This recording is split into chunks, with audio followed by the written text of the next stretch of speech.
சுரேஷ் ரமேஷ் அப்படின்ட்டு 2 நண்பர்கள் ஒரு பிசினஸ் ஸ்டார்ட் பண்றாங்க. ஒரே டைம்ல தான் ஆரம்பிக்கிறாங்க. ஃபர்ஸ்ட் இயர் பார்க்கும்போது 2 பேருமே வந்து 5% ப்ராஃபிட்ல இருக்காங்க. பட் 2வது வருஷம் ரமேஷ் 5% லாஸ்ல இருக்காரு. சுரேஷ் 30% ப்ராஃபிட்ல இருக்காரு. ரமேஷ்க்கு புரியவே இல்லை, என்னடா இது 2 பேரும் ஒன்னாதானே ஸ்டார்ட் பண்ணோம், ஆனாலுமே வந்து எனக்கு வந்து லாஸ்ல போய்கிட்டு இருக்கு, இவருக்கு ப்ராஃபிட்ல போயிட்டு இருக்கு அப்படின்னு யோசிக்கிறாரு. போய் ரமேஷ் கிட்டே கேட்டோம் அப்படின்னு கேட்கும்போது அவர் சொன்ன ஒரு விஷயம், நீ உன்னுடைய கஸ்டமரை சரியா ஹேண்டில் பண்ணாததுதான் முக்கியமான காரணம். நான் என்னுடைய கஸ்டமரை சரியா ஹேண்டில் பண்ணினேன், அவங்களுடைய தேவைகள் என்ன, அவங்களுக்கு என்ன தேவை அப்படின்றத பார்த்து கவனிச்சுக்கிட்டேன். மெயினா ஒரு கம்ப்ளைண்ட் அப்படின்னு வரும்போது அது என்ன மாதிரியான கம்ப்ளைண்ட், எதனால வருது, அதுக்கு எப்படி நம்ம சொல்யூஷன் கொடுக்கலாம் அப்படின்றதுல மட்டும்தான் நான் வந்து கான்சென்ட்ரேட் பண்ணினேன். அதனால என்கிட்ட ஒரு தீர்வு கிடைக்குது அப்படின்றதுனால என்னுடைய கஸ்டமர்ஸ் மீண்டும் மீண்டும் என்னை தேடி வந்தாங்க, என் பொருளை வந்து வாங்கினாங்க அப்படின்னு சொன்னாரு. இந்த இடத்துல பிசினஸ் அப்படின்னு வரும்போது கஸ்டமருக்கு என்ன தேவை, அவங்கள நம்ம எப்படி வந்து ரீடைன் பண்ணணும் அப்படின்றதா ரொம்ப முக்கியமான ஒரு விஷயம். ஸோ இன்னைக்கு இந்த வீடியோல என்ன பார்க்க போறீங்க அப்படின்னா 8 secrets to prevent excellent service and retain your customers. Boss Wallah business நேயர்களுக்கு வணக்கம். நான் மதுமிதா.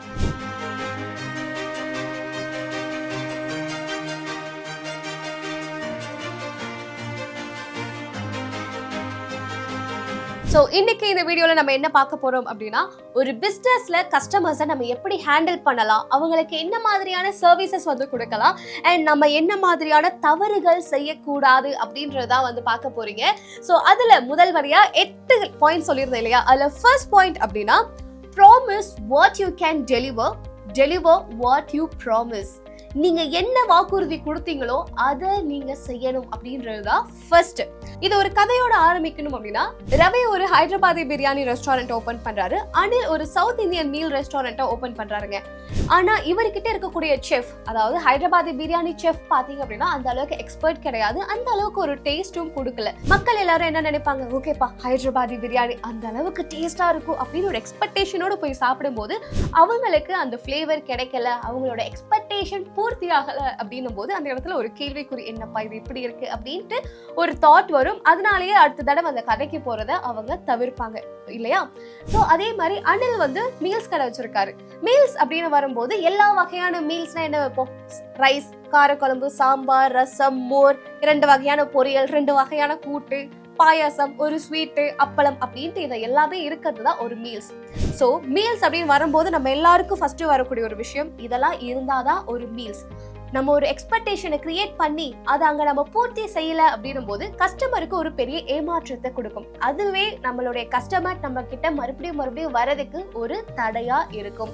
அதனால கஸ்டமர் கிட்ட நீங்க என்ன சொல்லி அவங்கள வர வைக்கிறதுக்கு நீங்க அட்ராக்ட் பண்ணணும் அப்படின்றதுக்காக செய்யறீங்களோ அதை நீங்க பூர்த்தி செய்யணும். அப்படி நீங்க பூர்த்தி செய்யல அப்படின்னா கஸ்டமர்ஸ் உங்ககிட்ட வர மாட்டாங்க, மறுபடியும் உங்களுடைய சேவையை நாட மாட்டாங்க. அதுவே நீங்க சொன்னதை நீங்க செஞ்சுட்டீங்க அப்படின்னும் போது, ஓகேப்பா கொடுத்த காசுக்கு ஒரு திருப்தியான மீல்ஸை சாப்பிட்டுட்டோம் அப்படின்ற ஒரு ஃபீல் இருக்கும். மறுபடியும் உங்க கடையை தேடி வரதுக்கு அது ஒரு காரணமா இருக்கும். அதனால நீங்க என்ன சொல்றீங்களோ அதை செய்யறது அப்படின்றது பிசினஸ்ல ரொம்ப ஒரு முக்கியமான ஒரு விஷயம். அதுலயும் குறிப்பா கஸ்டமர்ஸை மறுபடியும் வர வைக்கிறதுக்கு அது ஒரு பெரிய காரணமா இருக்கும். இதுல நம்ம செய்யக்கூடாத ஒரு தவறுகள் இல்ல இதை கவனிச்சுக்கணும் அப்படின்னா, கஸ்டமர்ஸை அட்ராக்ட் பண்றதுக்காக தேவையில்லாம ப்ரொமோஷன் பண்றதோ இல்ல தேவையில்லாத எக்ஸ்பெக்டேஷனை கொடுக்கறது அப்படின்றத நம்ம தவிர்க்கணும். எங்க கடைக்கு வந்தீங்கன்னா இது கிடைக்கும் அது கிடைக்கும் அப்படின்னு சொல்லிட்டீங்கன்னு வச்சுக்கோங்களேன், இது எல்லாமே கிடைக்கும் அப்படின்ற ஒரு எக்ஸ்பெக்டேஷன்ல வருவாங்க. சப்போஸ் அதை உங்களால கொடுக்க முடியல, நீங்க கொடுக்கல அப்படின்னா அவங்களுக்கு அது ஒரு ஏமாற்றத்தை கொடுக்கும். உங்க பிசினஸ் மேலேயும் உங்க கடை மேலேயும் ஒரு பெரிய பேட் இம்ப்ரெஷன் கொடுக்கும். அதனால எந்த ஒரு அதிகப்படியான நம்பிக்கையும் கொடுக்க வேண்டாம். இதுல 2வதா இருக்கக்கூடிய point, use a CMR to keep track a customer. வாடிக்கையாளர்களை கண்காணிக்க CMR-ஐ பயன்படுத்தவும் அப்படின்றதா இந்த 2வது பாயிண்ட். இது என்ன அப்படின்னா, கஸ்டமருக்கு என்ன பிடிக்கும், என்ன தேவை அப்படின்றது தெரிஞ்சு வச்சுக்கிறது ரொம்ப ஒரு முக்கியமான ஒரு விஷயம். ஃபார் எக்ஸாம்பிள், ஒரு பெக்கர் இருக்காருங்க, ஒரு பிச்சைக்காரர் இருந்திருக்காரு. கிட்டத்தட்ட ஒரு டவுன்ல வந்து 20 வருஷமா வந்து ஒரு பிச்சை எடுத்துட்டு இருந்திருக்காரு. நமக்கு ரொம்ப வயசாயிடுச்சுப்பா, நம்ம என்ன பண்ணலாம் அப்படின்னு யோசிக்கும் போது, ஓகே ஒரு சின்ன பையனை வந்து நம்ம வந்து ஹையர் பண்ணலாம், ஹையர் பண்ணி நமக்கு பதிலா அவங்கள வந்து பிச்சை எடுக்க வச்சு நம்ம வந்து ஏர்ன் பண்ணலாம் அப்படின்ட்டு யோசிச்சிருக்காரு. யோசிச்சுட்டு ஒரு பையனையும் வந்து ஹையர் பண்ணிட்டாரு. பட் அந்த பையன் என்ன பண்ணிட்டாங்க அப்படின்னா, இவங்க கிட்ட எதுவுமே கேட்காம, நம்ம வந்து நம்மளுடைய மேனேஜரை வந்து இம்ப்ரெஸ் பண்ணணும் அப்படின்றதுக்காக, நம்மளுடைய சீனியரை இம்ப்ரெஸ் பண்ணணும் அப்படின்றதுக்காக எந்த ஒரு விஷயமுமே கேட்காம அவங்க பாட்டுக்கு களத்துல இறங்கிட்டாங்க. பட் அன்னைக்குன்னு பார்க்கும்போது எந்த ஒரு இன்கமும் இல்ல, யாரும் எந்த ஒரு சாப்பாடு எதுவுமே கொடுக்கல. இவருக்கு ஒரு ஏமாற்றம், என்னடா இது 20 வருஷமா இந்த மனுஷன் வந்து பிச்சை எடுத்துட்டு இருக்காரு, வெற்றிகரமா அதுவும் போய்கிட்டு இருக்கு.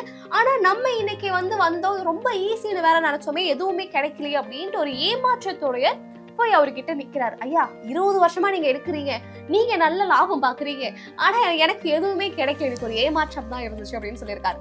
அப்போ அந்த பெரியவர் சொன்ன ஒரு விஷயம் என்ன அப்படின்னா, நான் 20 வருஷமா இந்த இதுல இருக்கேன்பா, ஆனா யார் வீட்டுல சாப்பாடு கொடுப்பாங்க, யாரு எவ்வளவு காசு கொடுப்பாங்க, எந்த பண்டிகை நாட்கள்ல யார் வீட்டுக்கு போகணும், எந்த பண்டிகை காலங்கள்ல யார் வீட்டுல வந்து துணிமணிகள் கிஃப்ட் இதெல்லாம் கொடுப்பாங்க அப்படின்றது எனக்கு தெரியும் அப்படின்னு சொல்லியிருக்காரு. சோ எப்போதுமே நம்ம ஒரு ஃபீல்டுல இருக்கோம் அப்படின்னும் போது கஸ்டமர்ஸை புரிஞ்சு வச்சுக்கிறது அப்படின்றது ரொம்ப ஒரு முக்கியமான ஒரு விஷயம். ஒரு பிச்சைக்காரர் வந்து இந்த சிஎம்ஆரை ஃபாலோ பண்றாரு அப்படின்னும் போது, ஒரு பிசினஸ் லட்சக்கணக்கில் இன்வெஸ்ட் பண்ணி ஒரு பிசினஸ் பண்ற நம்ம ஏன் இந்த சிஎம்ஆரை ஃபாலோ பண்ணக்கூடாது? அப்படி இருக்கும்போது சிஎம்ஆர் அப்படின்னா கஸ்டமருக்கு என்ன தேவை, ஒரு பகுதியில் இருக்கும் அப்படின்னா ஒரு சில பகுதிகளில் ஒரு சில பொருட்கள் நல்லா விற்கப்படும் இல்லையா? அப்படி இருக்கும்போது இந்த பகுதியில நம்ம கடை வைக்கிறோம் அப்படின்றதுக்கு முன்னாடி கஸ்டமருக்கு என்ன தேவை, அவங்க என்ன வாங்குவாங்க, எதை வாங்க மாட்டாங்க, ஒரு பொட்டி கடையே வச்சிருக்கோம் அப்படின்னாலுமே ரெகுலரா வரக்கூடிய கஸ்டமர்ஸ் எதெல்லாம் வாங்குவாங்க அப்படின்னு தெரிஞ்சு வச்சுக்கிறது ஒரு பிசினஸ் பர்சனா அது உங்களுடைய கடமை அப்படின்னு கூட நான் சொல்லுவேன். இந்த சிஎம்ஆரும் அதை தான் சொல்லுதுங்க. இதுல மூணாவதா சொல்லக்கூடிய பாயிண்ட் அப்படின்னு பாத்தீங்கன்னா, incentives employees for customer retention not just sales. அதாவது ஊழியர்களை புதிய விற்பனைக்கு மட்டும் அல்ல, பழைய வாடிக்கையாளர்களை வைத்திருக்கவும் ஊக்குவிக்கவும் அப்படின்றதா இதுல மூணாவது பாயிண்ட். நிறைய கடைகள்ல பாத்தீங்க அப்படின்னா, ஒரு வாடிக்கையாளர் ஒருத்தவங்க ஒரு பொருள் வாங்க போறோம் அப்படின்னா எப்படியாச்சும் அந்த பொருளை அவங்க தலையில கட்டி விட்டுறணும், எப்படியாவது அவங்கள வாங்க வச்சிடணும் அப்படின்ற மாதிரியான ஒரு சில நோக்கத்துல வந்து நம்ம கிட்ட அந்த பொருளை வந்து விற்பாங்க இல்லையா? ஸோ அப்படி இருக்கும் போது என்ன ஆகும் அப்படின்னா, நமக்கு அது வாங்கறதுக்கு விருப்பமே இருக்காது. பட் அந்த ஒரு சேல்ஸ் பர்சன் வந்து நம்மள ஃபோர்ஸ் பண்ணதுனாலயே வந்து அதை வாங்கிட்டு வந்து வீட்டில் அதுக்கப்புறமா உட்காந்து யோசிப்போம், நம்ம இதை வாங்காமலே இருந்திருக்கலாமோ, நமக்கு இந்த கலரும் பிடிக்கல, இந்த டிசைனும் பிடிக்கல, அவங்க ரொம்ப ஃபோர்ஸ் பண்ணதுனால வேற வழியே இல்லாம வாங்கிட்டு வந்துட்டோமோ அப்படின்ற மாதிரி நம்ம நினைப்போம் இல்லையா? அந்த ஒரு எண்ணம் வந்துடுச்சு அப்படின்னாலே மறுபடியும் அந்த கடைக்கு போறதுல பெரிய அளவுல நம்மளுக்கு இன்ட்ரெஸ்டே இருக்காது. ஸோ இதுக்கு ஒரு எக்ஸாம்பிள் சொல்லணும் அப்படின்னா, அஜய் சந்தீப் அப்படின்னு 2 பேர் இருக்காங்க. அஜயும் வந்து ஒரு ஷூ கடை வச்சிருக்காரு, சந்தீப்பும் ஒரு ஷூ கடை வச்சிருக்காருங்க. அஜய் வந்து என்ன பண்றாரு அப்படின்னா, அவங்களுடைய சேல்ஸ் பர்சன்ஸ் கிட்ட நீங்க வந்து எந்த அளவுக்கு வந்து ஷூஸை வந்து சீக்கிரமா மூவ் பண்றீங்களோ அந்த அளவுக்கு உங்களுக்கு இன்சென்டிவ் அப்படின்ற மாதிரி சொல்லிடுறாரு. அஜயோட ஷூ கடைக்கு வர வாடிக்கையாளர்கள் கிட்ட எல்லாருமே என்ன பண்றாங்கன்னா, அந்த டிசைன் அவங்களுக்கு பிடிச்சிருக்கா அப்படின்னு கேட்காம, இல்ல அந்த சைஸ் அவங்களுக்கு கரெக்டா இருக்கா அப்படின்றதும் வந்து பெருசா அதை வந்து கன்சிடர் பண்ணாம, எப்படியாவது அந்த ஷூவை வித்தா போதும்பா அப்படின்ற ஒரு கண்ணோட்டத்துல வந்து விற்க ஆரம்பிச்சிட்டாங்க. அது கஸ்டமர் மத்தியிலுமே ஒரு பெரிய சலசலப்பை ஏற்படுத்தி, என்ன இப்படி பண்றாங்க, எந்த ஒரு கஸ்டமர் சர்வீஸும் ப்ராப்பரா இல்லப்பா அப்படின்ற ஒரு தாட்டுக்கு அவங்க வந்துட்டாங்க. ஓகேவா? அதுவே சந்தீப்போட கடை எடுத்துக்கிட்டீங்க அப்படின்னா, அந்த கடையில வரக்கூடிய கஸ்டமர்ஸ்க்கு என்ன தேவை, அவங்களுக்கு என்ன வந்து கரெக்டா இருக்கும், எது அழகா இருக்கும் அப்படின்னு பார்த்து ஸ்லிப்பரா இருக்கட்டும், ஷூவா இருக்கட்டும், அதை வந்து விற்கிறாங்க.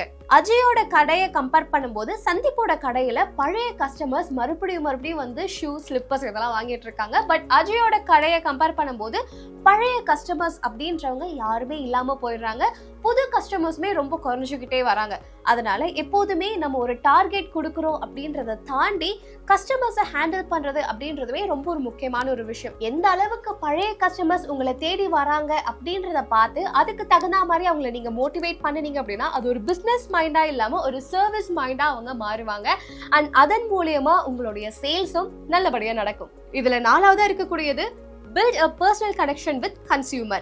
வாடிக்கையாளர்களுடன் தனிப்பட்ட உறவை ஏற்படுத்திக் கொள்ளுங்கள். நம்ம நிறைய பார்த்திருப்போங்க, ஒரு டீ கடைக்கு போறோம் அப்படின்னா அந்த டீ கடை அண்ணனை வந்து நம்ம வீட்டு அண்ணா மாதிரி வந்து ரொம்ப அழகா ட்ரீட் பண்ணுவோம். ஒன்ஸ் நீங்க வந்து போக ஆரம்பிச்சிட்டீங்க ஒரு கடைக்கு அப்படின்னா, அண்ணா ஒரு டீ, அக்கா ஒரு டீ அப்படின்னு சொல்லுவோம் இல்லையா? ஸோ மோர் ஓவர் அப்படின்றத தாண்டி ஒரு நல்ல ரிலேஷன்ஷிப் அப்படின்றது எந்த அளவுக்கு இருக்கணும் அப்படின்னா, அந்த கஸ்டமர் என்ன சாப்பிடுவாங்க, என்ன சாப்பிட மாட்டாங்க அப்படின்ற அளவுக்கு நமக்கு புரிஞ்சு வச்சிருக்கணும். நீங்க தொடர்ச்சியா ஒரு 4 நாள் போயிட்டீங்க அப்படின்னாலே அடுத்து அந்த கஸ்டமரை நீங்க நல்லா புரிஞ்சு வச்சுக்கணும். ஒரு சில கஸ்டமர் இஞ்சி டீ மட்டும் தான் குடிப்பாங்க, இன்னும் ஒரு சிலர் காஃபி குடிக்கிறாங்க அப்படின்னா லைட்டா இருக்கணும் டிகாஷன். இதுக்கு ஒரு எக்ஸாம்பிள் சொல்லணும் அப்படின்னா, நம்ம வீட்டுக்கு பக்கத்துலயோ இல்ல நம்ம ஆஃபீஸ்க்கு பக்கத்துலயோ ஒரு டீ கடை இருக்கும். நீங்க ரெகுலரா அந்த கடையில டீ குடிக்கிறீங்க அப்படின்னா ஒரு கட்டத்துக்கு மேல நீங்க எப்படி டீ குடிப்பீங்க அப்படின்றத அந்த டீ கடை அண்ணா வந்து நல்லா புரிஞ்சு வச்சுப்பாங்க. டீ அப்படின்னு டீ காஃபி ரெண்டுமே தாங்க, ஓகேவா? ஒரு சிலவங்க டீ ரொம்ப ஸ்ட்ராங்கா குடிப்போம், இன்னொரு சிலர் ரொம்ப லைட்டா இருந்தா போதும் அப்படின்னு சொல்லுவோம். ஹாஃப் சுகர், மீடியம் சுகர், ஒரு சிலவங்களுக்கு நல்லா ஆற்றி கொடுக்கணும், இன்னும் ஒரு சிலர் நல்லா சூடாக இருந்தால் தான் வந்து குடிப்பாங்க இல்லையா? அப்படி இருக்கும்போது இந்த ஓனர் என்ன பண்ணணும் அப்படின்னா, எந்த கஸ்டமர் எப்படி குடிப்பாங்க அப்படின்றத நீங்கள் புரிஞ்சு வச்சுக்கிட்டீங்க அப்படின்னா அதுவே அடுத்தடுத்த தடவை அந்த கஸ்டமர்ஸ் உங்களை தேடி வரதுக்கு ஒரு பெரிய காரணமாக இருக்கும். எப்போதுமே நம்மளுடைய கஸ்டமர்ஸை நம்ம அனலைஸ் பண்ணி அவங்க என்ன பண்ணுவாங்க, அவங்களுக்கு என்ன பிடிக்கும் அப்படின்றத தெரிஞ்சு வச்சுக்கணும். எங்கள் ஆஃபீஸ் கீழேயே வந்து ஒரு கடை இருக்குங்க. அந்த கடைக்கு நாங்கள் போகணும்னு வச்சுக்கோங்களேன், நம்ம எத்தனை பேர் போகிறோம் யாரெல்லாம் அதெல்லாம் வந்து எதுவுமே சொல்ல வேணாம். அந்த அண்ணா பார்த்துட்டே அம்மா இந்தாங்க உங்களுக்கு டீ நல்லா ஆற்றி வச்சிருக்கேன் அப்படின்னு கொடுப்பாங்க. என் கூட வந்தவர் நல்லா ஸ்ட்ராங்காக குடிப்பாங்க, இந்தாப்பா ஸ்ட்ராங்கா சுகர் தூக்கலா ஒரு காஃபி அப்படின்னு கொடுப்பாங்க. இப்படி இருக்கும்போது என்ன தோணும் அப்படின்னா, அந்த கடையை தாண்டி வேற ஒரு கடைக்கு போக வேணாம், அந்த அண்ணன் கடைக்கு போய்க்கலாம் அப்படின்ற ஒரு எண்ணம் எங்களுக்குள்ள வர ஆரம்பிச்சிடுச்சு. ஒருவேளை அந்த கடையே அந்த இடத்துல இல்லை அப்படின்னாலுமே கால் பண்ணி இன்னைக்கே நீங்க கடை போடல அப்படின்னு கேட்கிற அளவுக்கு ஒரு நல்ல ஒரு ரிலேஷன்ஷிப் எங்களுக்கும் அந்த டீ கடை அண்ணாக்குமே வந்துருச்சு. எப்போதுமே உங்க கஸ்டமருக்கு என்ன தேவை அப்படின்றத அவங்க சொல்றதுக்கு முன்னாடி நீங்க புரிஞ்சு அதை செய்றீங்க அப்படின்னும் போது மறுபடியும் அந்த கஸ்டமரை உங்ககிட்ட கொண்டு வரும். இதுல 5ஆவதா சொல்லக்கூடிய பாயிண்ட், ஆஃபர் எ லாயல்டி ப்ரோக்ராம். அதாவது நம்ம கடைக்கு மறுபடியும் வர வைக்கிறதுக்கு அவங்களுக்கு வந்து ஒரு விதமான பாயிண்ட்ஸோ இல்லை கோல்டன் கார்ட்ஸ் இந்த மாதிரி நீங்கள் கொடுக்கலாம். இது மூலியமாக கொடுக்கறதுனால என்ன ஆகும் அப்படின்னா, ஓகேப்பா நமக்கு வந்து இதில் பாயிண்ட்ஸ் செய்கிறோம், அடுத்த தடவை ஏதாவது கொஞ்சம் வாங்கணும் அப்படின்னா இன்னுமே பாயிண்ட்ஸ் கூடும், அந்த பாயிண்ட்ஸை வச்சு இன்னும் நம்ம ஏதாவது ஒரு பொருளை வாங்கலாம் அப்படின்ற ஒரு எண்ணம் தோணும். ஃபார் எக்ஸாம்பிள் எங்கள் வீட்டு பக்கத்தில் மீரா அப்படின்னு ஒருத்தவங்க கடை வச்சுருக்காங்கன்னு வச்சுக்கோங்களேன், ஒரு ஹேர் கட் சலூன் ஒன்று வச்சுருக்காங்க. 5ஆவது ஹேர் கட்டுக்கு உங்களுக்கு ஃப்ரீ அப்படின்ற ஒரு ஆப்ஷன் கொடுத்து ஒரு லாயல்ட்டி கார்டு ஒன்று கொடுக்குறோன்னு வச்சுக்கோங்களேன். ஸோ ஃபர்ஸ்ட் டைம் வருவாங்க, செகண்ட் டைம் வருவாங்க, இன்னும் 2 கட்டில் நம்மளுக்கு வந்து 5th கட் வந்து ஒரு ஃப்ரீ ஹேர் கட் கிடைக்குதுப்பா அப்படின்றதுக்காகவே மறுபடியும் உங்களுடைய கடையை தேடி வருவாங்க இல்லையா? ஸோ அதனால எப்போதுமே கஸ்டமரை என்கேஜிங்காக வச்சுக்கணும். அவங்கள வந்து பாயிண்ட்ஸ் கொடுத்தோ இல்லை இந்த மாதிரி ஏதாவது கார்ட்ஸ் கொடுத்து நீங்கள் அவங்களுடைய சர்வீஸை ரீடைன் பண்ணிகிட்டே இருக்கலாம்.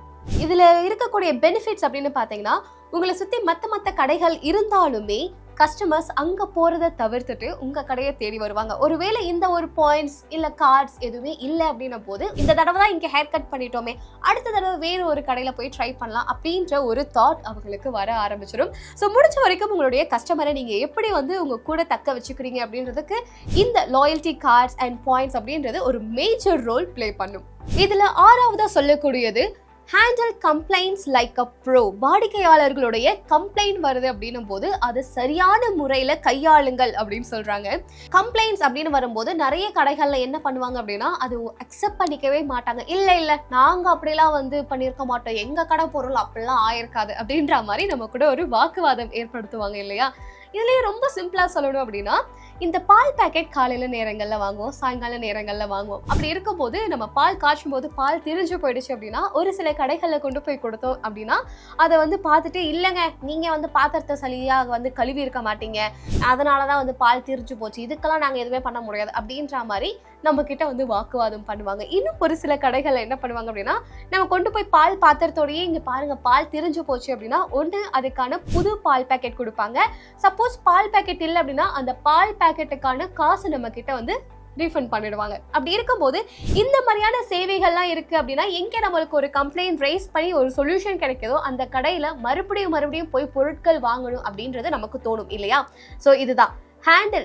எப்படி அந்த கம்ப்ளைண்ட்ஸை நம்ம ஹேண்டில் பண்ணுறோம், அந்த பிரச்சனையை எப்படி சால்வ் பண்ணி அதுக்கு ஒரு சொல்யூஷன் கொடுக்குறோம் அப்படின்றது ரொம்ப ஒரு முக்கியமான ஒரு விஷயம். அதனால முடிஞ்ச வரைக்கும் உங்களுடைய கஸ்டமர்ஸ் உங்களை தேடி வந்து இது பிரச்சனையா இருக்குங்க, இல்லை இது உடஞ்சிருக்கு அப்படின்னு சொல்றாங்க அப்படின்னா அது என்ன பண்ணலாம், அதுக்கு எப்படி சொல்யூஷன் கொடுக்கலாம் அப்படின்றதுல நீங்க கவனம் செலுத்தணுமே ஒழிச்சு, இல்லைங்க எங்க கடை பொருள்லாம் இந்த மாதிரிலாம் ஆகாது, நீங்க தான் உடச்சிருப்பீங்க ஹேண்டில் பண்ண தெரியாம அப்படின்னு சொன்னீங்கன்னா அடுத்த தடவை அந்த கஸ்டமர் உங்களை தேடி வர மாட்டாங்க.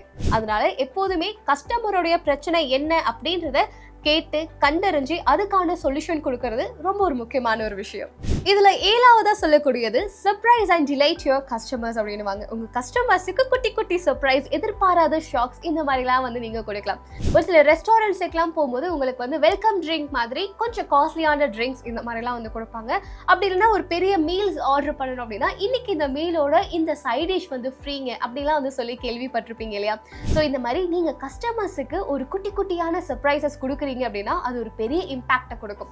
அதனால எப்போதுமே உங்களுடைய கஸ்டமரை எப்படி சர்ப்ரைஸ் பண்ணலாம், அவங்களுக்கு எப்படி குட்டி குட்டி இன்ப அதிர்ச்சிகள் கொடுக்கலாம் அப்படின்றதுல கான்சென்ட்ரேட் பண்ணுங்க. நான் ஒரு கடைக்கு ஒன்று போயிருந்தேங்க. அது ஒரு பெரிய கேக் ஷாப். அது ஸோ அந்த கேக் ஷாப்க்கு போயிருந்த போது கேக் பர்த்டேக்காக கேக் கட் பண்றதுக்காக போயிருந்தோம். அவங்க என்ன பண்ணியிருந்தாங்க அப்படின்னா அந்த கேக்கோட காம்ப்ளிமெண்ட்ரியா இன்னும் ஒரு குட்டி கேக் ஒன்று எங்களுக்கு காம்ப்ளிமெண்ட்ரியா கொடுத்துருந்தாங்க. அது என்னன்னா அவங்க கடையில யாராவது பர்த்டேக்கு கேக் வாங்கி அங்கேயே உட்காந்து கட் பண்றாங்க அப்படின்னா அவங்களுக்கு காம்ப்ளிமெண்ட்ரியா இவங்க ஒரு குட்டி கேக் கொடுப்பாங்க. அது எங்களுக்கு கொஞ்சம் சர்ப்ரைசிங்கா இருந்தது. அண்ட் அதுல இருந்து அடுத்த தடவை யாருக்காவது எங்க கேங்ல பர்த்டே அப்படின்னா அந்த கடைக்கு போய் தான் கேக் வாங்குவோம். மறுபடியும் அந்த குட்டி காம்ப்ளிமெண்ட்ரி கேக்கும் சேர்த்து வாங்குவோம். ஸோ இதே மாதிரி உங்களுடைய கஸ்டமர்ஸை நீங்க என்கேஜிங்கா ஹாப்பியா வச்சுக்கிட்டீங்க அப்படின்னா அடுத்த தடவை அவங்களுடைய தாட் ஓகேப்பா இங்க போலாம், இங்க பொருள் வாங்கலாம் அப்படின்றதுல மட்டும்தான் இருக்கும். இதுல 8ஆவதா சொல்லக்கூடிய ஒரு விஷயம், keep involving and go ahead. புதுமைகளை அறிமுகப்படுத்துங்கள், புது புது விஷயங்களை இன்ட்ரடியூஸ் செய்யுங்க அப்படின்ட்டு. ஃபார் எக்ஸாம்பிள் எனக்கு தெரிஞ்ச ஒருத்தர் ஒரு புக் ஸ்டால் ஒன்று வச்சுருந்தாருங்க. அதாவது நிறைய புத்தகங்கள்லாம் வச்சுருப்பாங்க. ஸோ அந்த கடையில் போய் நம்ம புக்ஸ் வாங்கலாம், இல்லை அங்கேயே உட்காந்து படிக்கலாம். பட் என்ன ஆயிடுச்சு அப்படின்னா டிஜிட்டல் இந்தியாவாக மாறினதுக்கு அப்புறமா யாருமே அந்த புக்ஸை தொட்டு ரீட் பண்ணணும் அப்படின்ற அந்த இன்ட்ரெஸ்ட் அவங்களுக்கு கொஞ்சம் கொஞ்சமாக குறைய ஆரம்பிச்சிருச்சு. ஸோ இவர் என்ன பண்ணாரு அப்படின்னா ஓகே ஸோ புக்ஸ் படிக்கிறதுல தானே பெருசாக இன்ட்ரெஸ்ட் இல்லை, ஒரு லைப்ரரிக்கு இல்லை ஒரு புக் ஸ்டாலுக்கு படிக்கிறதுல தான் அவங்களுக்கு இன்ட்ரெஸ்ட் இல்லாமல் போயிடுச்சு. பட் புக் படிக்கிறதுல இன்ட்ரெஸ்ட் இருக்கு அப்படின்ட்டு இந்த காஃபி கார்னர் அதே மாதிரி நிறைய புது புது விஷயங்களை இன்ட்ரடியூஸ் பண்ண ஆரம்பிச்சாரு. அதுலயும் குறிப்பா அந்த ஆத்தரை நீங்க மீட் பண்ணலாம். இந்த இடத்துக்கு வந்தீங்க அப்படின்னா இந்த புக்கோடைய ஆத்தர் இன்னைக்கு இருப்பாரு. ஸோ தட் நீங்க அந்த புக்கை பத்தி டிஸ்கஸ் பண்ணலாம், அவருடைய லைஃப் எக்ஸ்பீரியன்ஸை பத்தி நீங்க ஷேர் பண்ணிக்கலாம் அப்படின்ட்டு ஒரு புதுவிதமான ஒரு இனோவேஷன் பண்ணி அந்த புக்கோடைய செல்லிங்கா இருக்கட்டும், அந்த புக்ஸை வாங்கக்கூடிய மக்களுடைய இன்ட்ரெஸ்ட்டை அதிகரிச்சிருச்சு. இதோடைய முடிவு அப்படின்றது எப்படி ஆயிடுச்சுன்னா அது ஒரு பப்ளிக் பிளேஸா மாறி நிறைய மக்கள் ஓகேப்பா வாங்கலே நம்ம போர் அடிக்குதா அங்க போய் உட்காந்து புக்ஸ் படிச்சுக்கிட்டே நிறைய விஷயங்கள் ஷேர் பண்ணிக்கலாம் அப்படின்ற மாதிரி வாடிக்கையாளர்கள் அவரை தேடி வர ஆரம்பிச்சிட்டாங்க. அவருடைய புக் சேல்ஸ் அப்படின்றதுமே நாளுக்கு நாள் இன்க்ரீஸ் ஆகிட்டே இருக்கு. ஸோ நமக்கு ஒரு விஷயம் வரல அப்படின்னும் போது அதை எப்படியும் அதை அப்படியே விடாம மக்கள் கிட்ட அதை எப்படி கொண்டு போய் சேர்க்கலாம், அவங்களை எப்படி என்கேஜிங்கா வச்சுக்கலாம், புதுவிதமான ஐடியாஸ் எல்லாம் இனோவேட் பண்ணி இது மக்களை ஈர்க்கலாம் அப்படின்றத நம்ம கான்சென்ட்ரேட் பண்ணணும். ஸோ இந்த வீடியோல பிஸ்னஸ்ல கஸ்டமர்ஸை எப்படி ரீடைன் பண்ணலாம், எப்படி சஸ்டைனபிளா அவங்கள ரிப்பீட்டட் கஸ்டமர்ஸா மாத்தணும், நம்ம அவங்களுக்கு கொடுக்கக்கூடிய வாக்குறுதிகளை எப்படி காப்பாற்றணும், அண்ட் என்ன மாதிரியான விஷயங்கள் செய்யணும் செய்யக்கூடாது அப்படின்றதெல்லாம் தெரிஞ்சுக்கிட்டீங்க. ஸோ இதுல இருந்து நான் சொல்லக்கூடிய ஒரு விஷயம் அப்படின்னா கஸ்டமர் அதாவது வாடிக்கையாளர்கள் அப்படின்றவங்களுக்கு நிறைய ஆப்ஷன்ஸ் இருக்கு இல்லையா. இந்த கடையிலனா வேற ஒரு கடை அப்படின்னும் போது அவங்கள முடிஞ்ச வரைக்கும் உங்க பக்கம் வச்சுக்கிறது எப்படி அப்படின்றதுல ஃபோக்கஸ் பண்ணுங்க. அண்ட் இதுல சேல்ஸ் அப்படின்றத தாண்டி நிறைய பேருக்கு சேல்ஸ் பண்ணணும் அப்படின்றத தாண்டி எப்படி ரிப்பீட்டட் கஸ்டமர்ஸை வர வைக்கலாம், ஒரு கஸ்டமரை மறுபடியும் என் கடைக்கு எப்படி வர வைக்கிறது அப்படின்றதுல கான்சென்ட்ரேட் பண்ணுங்க. ஸோ முடிஞ்ச வரைக்கும் கஸ்டமர்ஸோடைய ப்ராப்ளம் என்ன அப்படின்னு கண்டறிஞ்சு அதுக்கான சொல்யூஷன்ஸ் கொடுக்க ஸ்டார்ட் பண்ணுங்க. நீங்க தப்பு அப்படின்னு அவங்க சொல்லும் போது அதை சிரிச்ச முகத்தோட அக்செப்ட் பண்ணிக்கிட்டு அதுக்கான தீர்வுகள் என்ன அப்படின்றதுல கான்சென்ட்ரேட் பண்ணுங்க. இல்லைங்க நாங்க பர்ஃபெக்ட், நாங்க தப்பெல்லாம் செய்ய மாட்டோம் அப்படின்னு நினைச்சீங்க அப்படின்னா கஸ்டமர்ஸ் மறுபடியும் நம்ம கிட்ட வர மாட்டாங்க. ஸோ முடிஞ்ச வரைக்கும் இந்த 8 டிப்ஸ் உங்களுக்கு கொடுத்துருக்கேன், அதெல்லாம் என்ன அப்படின்றதுல மனசுல வச்சுக்கோங்க. அண்ட் இதுல எந்த டிப் உங்களுக்கு யூஸ்ஃபுல்லா இருக்கும், உங்க பிசினஸ்க்கு நீங்க என்ன டிப் யூஸ் பண்ண போறீங்க அப்படின்றதையும் கமெண்ட் செக்ஷன்ல சொல்லுங்க. எந்த ஒரு பிசினஸா இருந்தாலுமே அதை கரெக்டான மெத்தட்ல மார்க்கெட்டிங் பண்றது அப்படின்றது ரொம்ப முக்கியம் இல்லையா. ஸோ நம்ம பாஸ்வாலா ஆப்ல உங்களுக்கு பிசினஸ் மார்க்கெட்டிங் குறித்த கோர்ஸ் இருக்கு. அது மட்டும் இல்லாம எக்ஸ்பர்ட்ஸ் கூட நீங்க வீடியோ கால் பண்ணி உங்களுடைய சந்தேகங்களை தீர்த்துக்கலாம். இப்பவே பாஸ்வாலா ஆப்பை டவுன்லோட் பண்ணிக்கோங்க. இந்த மாதிரி பிசினஸ் ரிலேட்டடான வீடியோஸ்க்கு பாஸ்வாலா பிசினஸ் தமிழ் சேனலை சப்ஸ்கிரைப் பண்ணிக்கோங்க. உங்களுக்கு ஏதாவது சஜஷன்ஸ் இருக்கு அப்படின்னாலுமே அதை கமெண்ட் செக்ஷன்ல சொல்லுங்க. அடுத்த வீடியோ அதை பத்தி போடுறேன். பாஸ்வாலா, பி தி பாஸ்.